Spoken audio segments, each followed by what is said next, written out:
close your eyes and imagine a world of marble palaces, golden torches, and echoing footsteps along stone roads.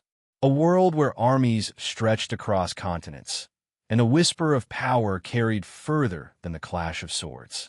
This is the Roman Empire, and tonight, as you drift into sleep, I will guide you through its story.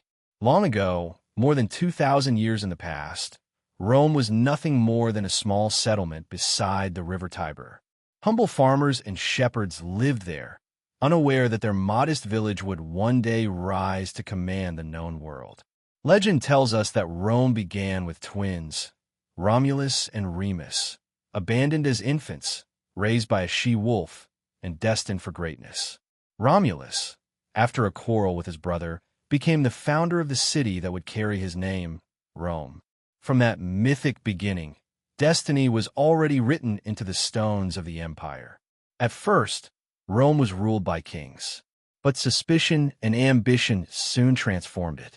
The people expelled their last monarch and declared a republic, an experiment in shared power, where senators debated and generals marched under the banner of the Senate and the people of Rome. The republic became a machine of conquest. Each year, its legions marched further, their shields gleaming under the Mediterranean sun, their sandals kicking dust across newly conquered lands. Picture it now. The Roman legions, disciplined and relentless, their formations unbroken even in the chaos of battle. To their enemies, they seemed like an unstoppable tide. But Rome's strength was not only in war. Roads stretched from city to city, aqueducts carried fresh water across miles of countryside, and laws etched into tablets guided the lives of citizens. For those who lived under its shadow, Rome was both conqueror and guardian. And yet, power is never stable. Ambition brewed storms within the republic itself. Enter Julius Caesar, a man whose name would echo through eternity. He was a general, a politician, and, above all, a visionary. After years of brilliant campaigns, especially his conquest of Gaul, Caesar returned to Rome, crossing the Rubicon River with his army. In that single act, he declared war on the old order. Civil war followed. When it ended, Caesar stood at the center of power, hailed by the people but feared by the Senate. His fate, as you may already know, was sealed beneath the marble arches of the theater of Pompey, where daggers struck him down in betrayal. But Rome did not fall with Caesar. From the ashes of the Republic rose something greater, the Empire. Under Augustus, Rome entered its golden age. Peace, known as the Pax Romana, spread across the lands. From Britannia to Egypt, from the sands of Africa to the forests of Germania, Rome's reach was vast. Trade flourished, cities grew, and amphitheaters echoed with the roar of crowds as gladiators fought for glory. Imagine standing in the Colosseum. The stone walls tower high above, filled with 50,000 voices.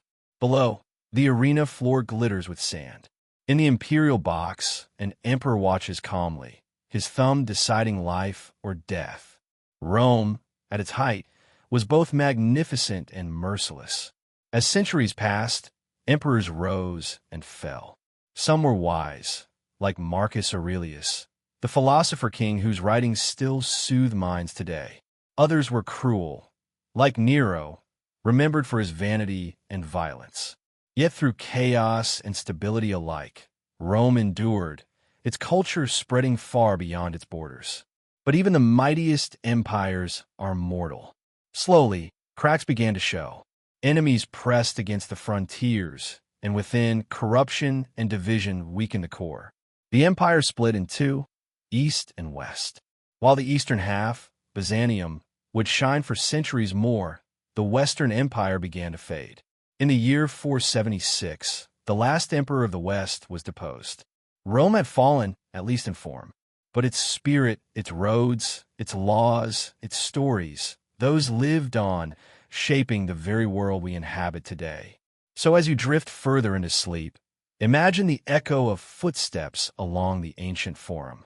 Imagine the glimmer of torchlight against marble columns, the distant murmur of senators, the laughter of merchants, and the rhythm of legions marching beyond the horizon. The empire may have ended, but in your dreams tonight, Rome still stands eternal. And before you let go completely, one small favor. If this journey through Rome has calmed your mind, subscribe so we can travel together through more forgotten worlds. And leave me a comment. If you could walk through one Roman city tonight, which would it be? Now rest, traveler. Sleep and dream of Rome.